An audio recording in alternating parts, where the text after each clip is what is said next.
Iyan, gagawa tayo ng, puro na lang tayo kanin, charot. Gawa lang tayo ng pansit, bihon, matagal na akong hindi nakakagawa. So, igigisa ko muna yung aking pork.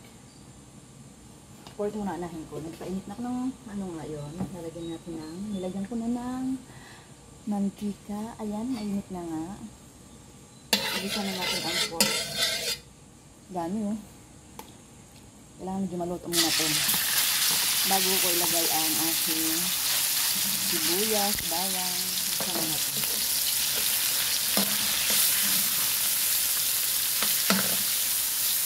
Simple takpan natin.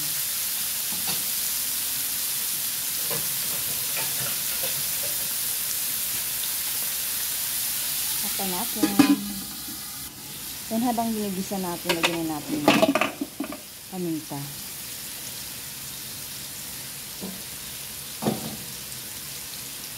Mix muna natin. Ako sa nagmanot ng lienzo, kasi wala ng lienzo, so ang ginamit ko ay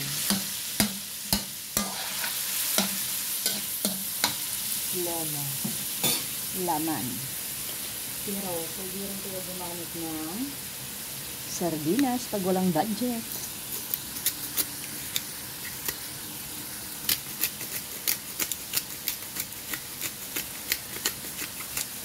Paminta.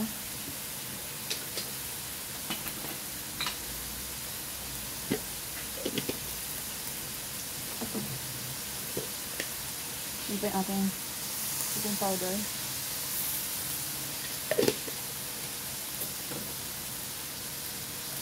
Takpan natin ulit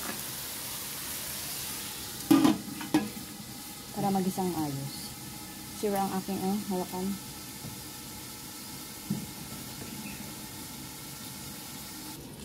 Sumasangkay, lalagyan na natin ang ating onion.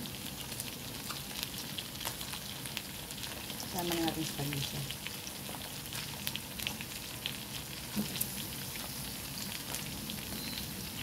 So, hindi ko muna sinama yan. Kasi gusto ko munang haluto ito. Sama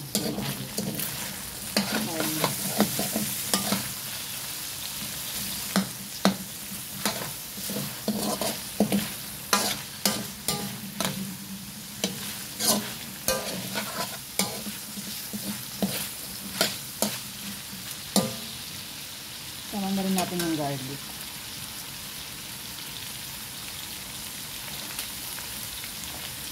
Maraming onion, maraming garlic. Masarap.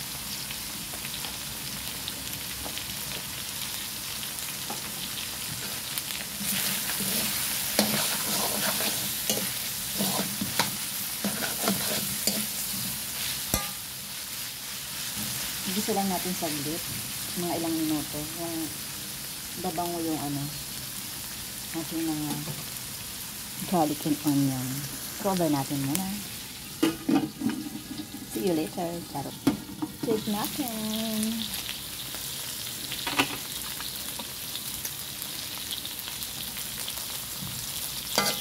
Haluin natin.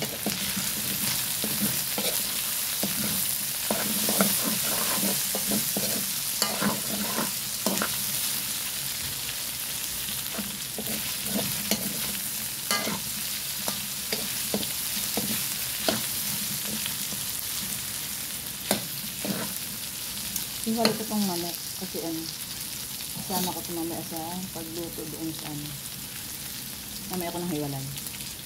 Hindi. Ito mga pakuluan ko ito.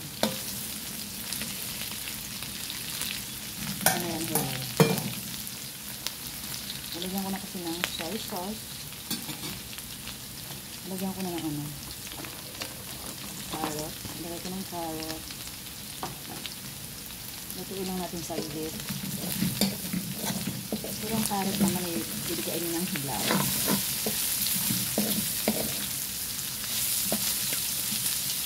Igisa lang natin saglit yan. Takpan natin all simple.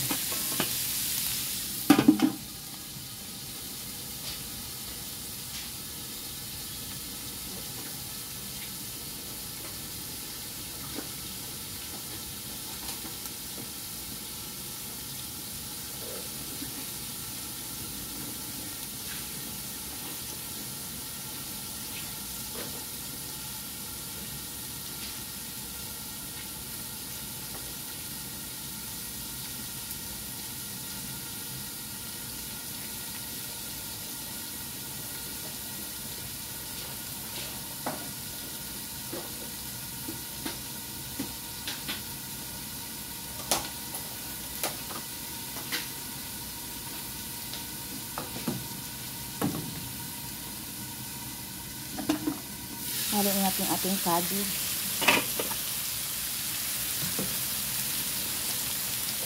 Hindi ko yata abutin ito. Ang dami.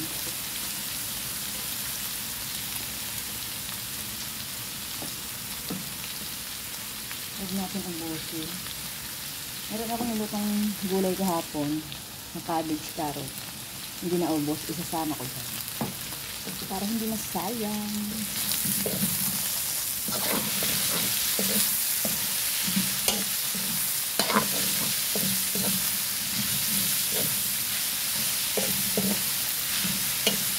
Lalagyan natin ito.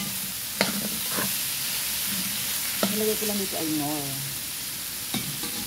seasoning. Parang gusto ko ubusin na lang. Huwag. Ganyan.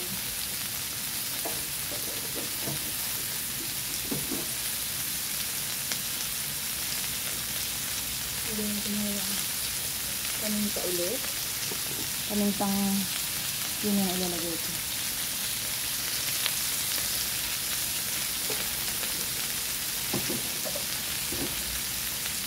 And ignore. Isukat ko baka yung kadami.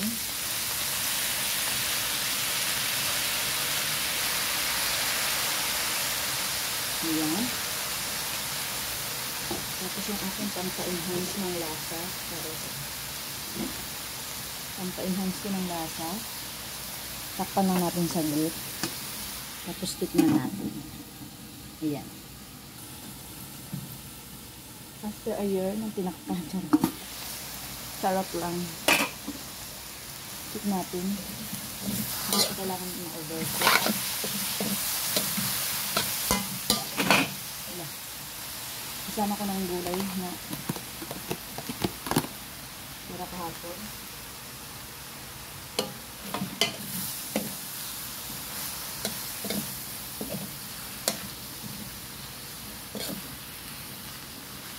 Ayan, ililipat na natin.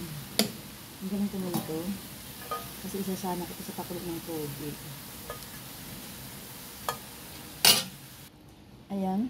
Maglagay ulit po ng tubig. Wala pa ng tubig ganyan. Maglagay ako ng tubig. Sama ko yung buto-buto ng chicken. Ilagyan natin ang tuyo ngayon.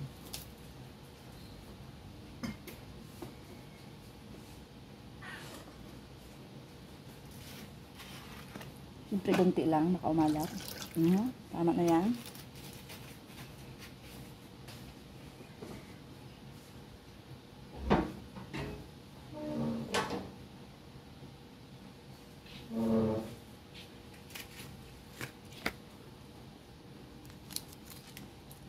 Lagyan natin ng kalahating pork cubes.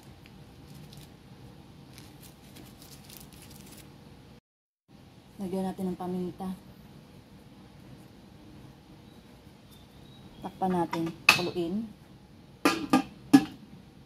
See you later. Ayan mga sangkay. Mga pinapakulong maigi to. Iniwan ko muna. Naglabada muna ang lola nyo. Naglaban ng damit. Naglaban ng damit ko syempre. Hindi pa lang nakatutok dito. Ayan. So, lilagyan ko na yung aking bihon. Bawasan ko muna yung sabaw, baka nabra. Siyempre, dadagdag niya na. Di ba pala natikman? Di ba pala natikman? So, tikman na natin.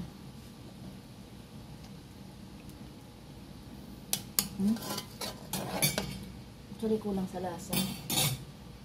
Lagyan ko lang mapa-enhance. Ayoko nang yung damihin kasi.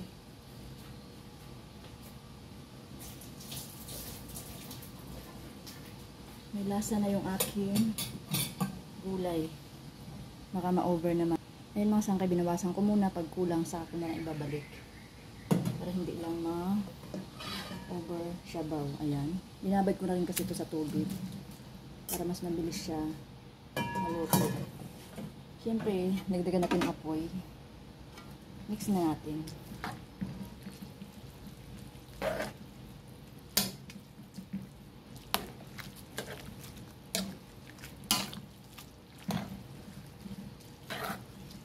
natin ilalagay ang gulay mamaya.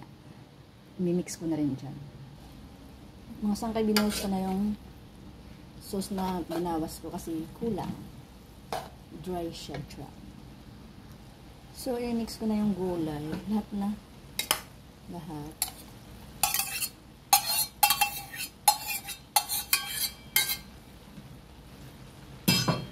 May malasa na yan, kaya hindi ko na talaga baka sumumbra sa alat. Mix na natin.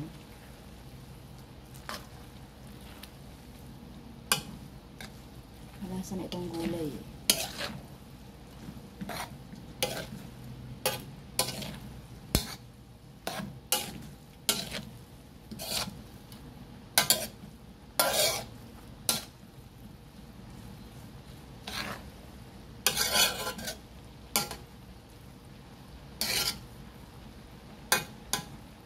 Hindi ako naglagay ng black pepper. Ayan, mga sangkay, pansit bihon is done. Thank you for watching. Ayan, done na.